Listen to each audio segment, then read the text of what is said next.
Usap ng watawat mo'y tagumpay na nagdiningning. Ang bituin at araw niya kailan pa may di magdidilim. Lupa ng araw ng luwal, atit pagsinta, may langit sa piling mo. Aming ligaya na pag may mang-aapi, ang mamatay ng dahil sa'yo. Please remain standing for the nation's prayer. Sa aming manlilika, tagapagtaguyod, maraming salamat po sa iyong pagpapala sa pagbibigay ng mga kailangan namin sa araw-araw at tungo sa mas masagana pang bukas. Salamat din po sa inyong paghahayag sa aming pamunuan at mamamayan ng mga dakilang pangitain at adhikain upang higit pang mapaunlad ang bansa para sa kapakanan ng lahat. Salamat po sa inyong matatapat na pagtuturo at pag-akay sa amin sa landas ng pamamahala at ng pagkamamamayan sa pagharap at pananagumpay sa mga hamon at balakid sa aming mga pambansang halikain at sa pagtahak ng daan tungo sa katatagan, kapayapaan at katahimikan. Lalo na po ninyo kaming bigyan ng karunungan upang higit pang matuto sa mga aral na nakaraan. At maliwanagan ninyo ng diwa ang bawat hakbang namin sa landas ng pagkabayan at pagkabansa.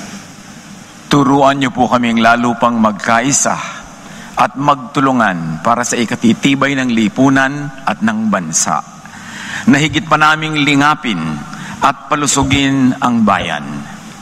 Pagpalain niyo po ang aming mga pinuno, mga tagapamahala, upang ang kanilang mga isip at pangitain, mga kilos, gawa at pagsisikap ay laging humantong sa paglilingkod na lalo pang matapat at mahusay. Gabayan niyo po ang kanilang panunungkulan upang lalo pang magbunga ng mga biyayang tuluyang nakararating at natatamasa ng lahat. Akayin niyo po kami sa daan at direksyon ng higit pang mulat, sangkot at responsableng pagkamamayan upang ang aming bawat galaw ay makatulong sa higit pang pag-aayos at pagpapaunlad ng bansa. Turuan niyo po kaming lahat na laging unahin ang kapakanan ng bayan ng kalahatan, higit sa interes na makasarili lamang. Turuan niyo po kaming higit pang lingapin ang kapwa mamamayan. Opo, turuan niyo po kaming pahalagahan ang bawat isa. At sa aming demokrasya, nawa po'y laging mangibabaw ang ikabubuti ng higit na marami, at nawa po laging maghari ang kapayapaan. Nawa po sa aming pagpaparaanan, sa aming pagbibigayan, pagtutulungan at pagkakaisa ay maiahon at maiangat ang aming bayan tungo sa kinabukasan na higit po na aming pakikinabangan, mas mabuti, mas maganda, mas mapagkalinga sa lahat. Nawa rin po sa aming pagmamahalan sa isa't isa ay maluwalhati at mabigyan namin ng papuri ang iyong banal na pangalan.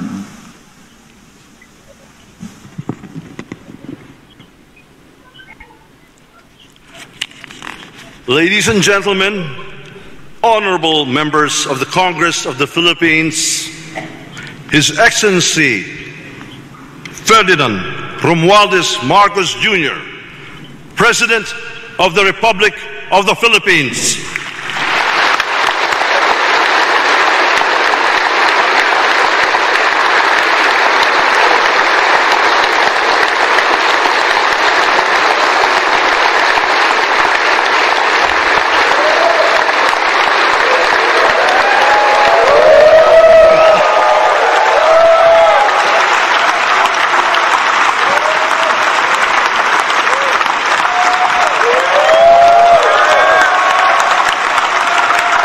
Thank you.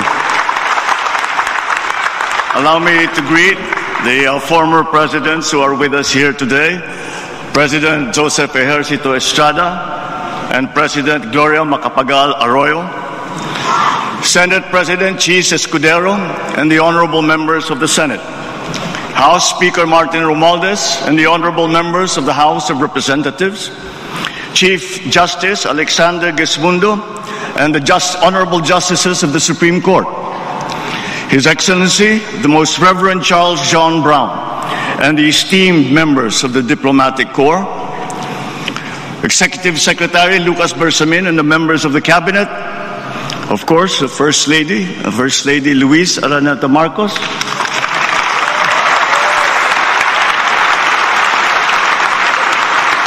other distinguished guests, mga minamahal kong kababayan, magandang hapon po sa inyong lahat. The hard lesson of this last year has made it very clear that whatever current data proudly bannering our country as among the best performing in Asia means nothing to a Filipino who is confronted by the price of rice at 45 to 65 pesos per kilo. Bagamat maganda ang mga statistikang ito, wala itong kabuluhan sa ating kababayan na hinaharap ang realidad na mataas ang presyo ng mga bilihin, lalo na ang pagkain, lalo't higit ng bigas. Totoo, puwersa ng merkado sa ating bansa at maging sa buong daigdig ang siyang nagdidikta ng presyo. Bunso dito, halimbawa, ng giyera, problema sa supply, at puwersa ng kalikasan tulad ng El Nino na naranasan din sa ibang bansa. Subalit, hindi na ito mahalagang alalahanin ng ating mga kababayang nabibigatan sa presyo ng bigas. Mahal kong mga kababayan, alam kong damang-dama ninyo ito. Hindi natin winawalang bahala ang inyong mga hinain at hirap na dinaranas. Sa kabila ng mga hamon ng ating kinakaharap, nasaksihan natin ang pinakamataas na ani ng palay sa bansa nitong nakalipas na taon. Pumalo ito sa lagpas 20 milyong tonelada, ang pinakamataas na ani mula noong 1987. Gayunpaman,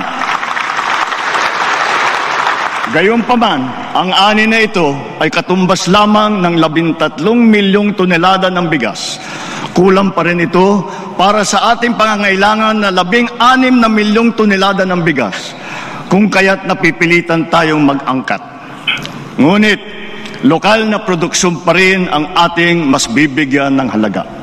Kaya patuloy nating sinusuportahan ang sektor ng agrikultura upang mapabilis, mapadali at mapalakas ang produksyon mula sa pagpunla, pag-ani at paghuli hanggang sa pagbiyahe at pagbenta upang maiwasan din ang pagkasira ng mga produkto. Nitong nakalipas na taon, higit 100 milyong kilo ng mga sari-saring binhi, suwi at pataba nang ipinamahagi sa mga magsasaka. Namigay rin ang pamahalaan ng mahigit 300,000 inahin upang ito ay maparami. Para naman sa mga mangingisda, mahigit 500 milyong fingerlings at 3,000 mga bangka ang napamahagi. Nakakatulong din ang mga ginawa at inayos ng mga fish port at cold storage upang masuportahan ang kanilang industriya. Bukod pa sa mga ito, naroon din ang mga teknikal at pinansyal na tulong para sa dagdag na kaalaman sa mga makabagong pamamaraan at pagkukunan ng sapat na puhunan. Handa na rin ang pamahalaan na ilabas ang mga bakuna laban sa swine fever na magpapalakas sa mga alagang hayop at magbibigay ng garantiya sa mga magsasaka laban sa pagkalugi.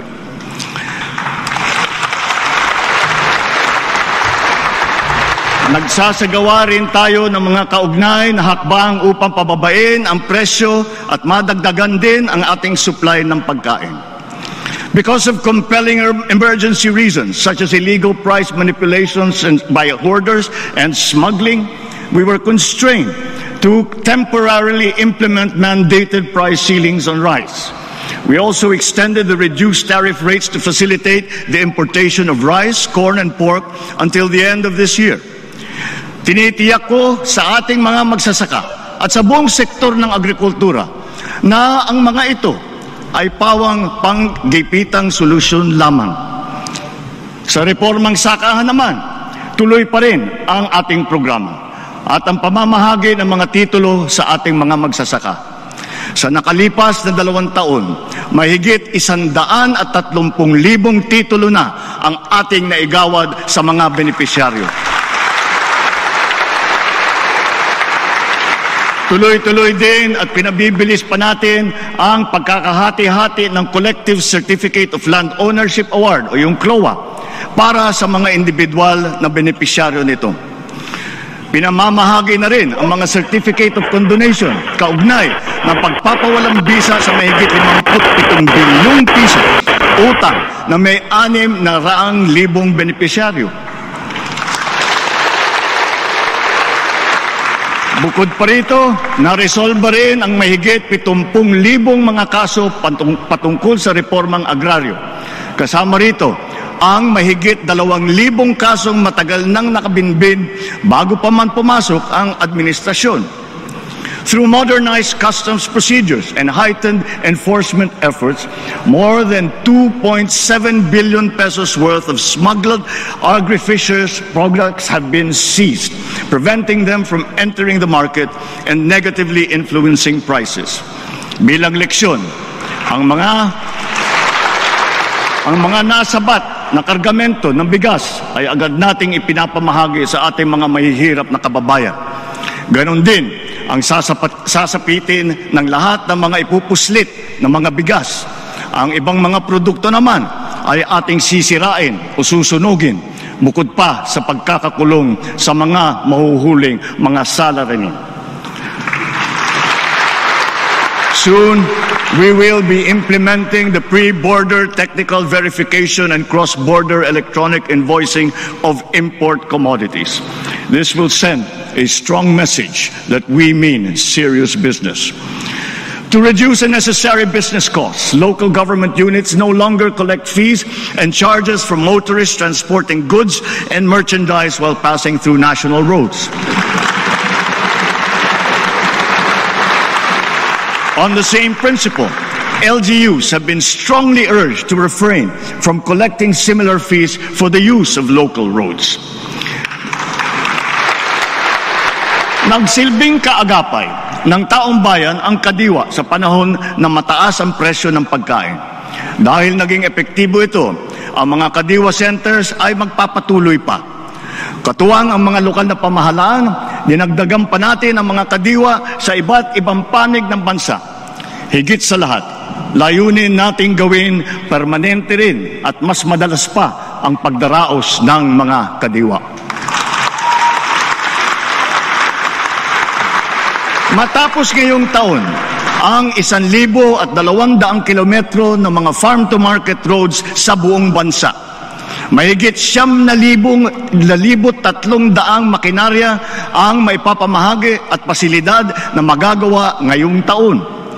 Patuloy tayo nagbubukas at kukumpuni ng mga irigasyon sa buong Pilipinas.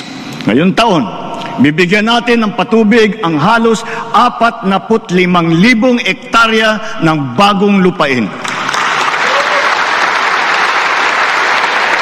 Bubuhayin din natin muli ang irigasyon sa halos 38,000 hektarya ng lupain sa buong bansa.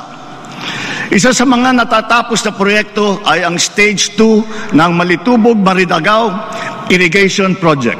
Halos 10,000 hektarya ng lupain sa North Cotabato at sa Maguindanao del Sur ang masiservisyohan ng irigasyon na ito. Ang ilan sa mga ginagawa nating irigasyon ngayon ay solar. Ibig sabihin, pinapatakbo ang mga ito ng haring araw. Hindi nauubos at hindi nangangailangan ng paggamit ng krudo. Isang halimbawa ay ang kakabukas lamang na Kabaruan Solar-Powered Pump Irrigation Project sa Quirino, Isabela.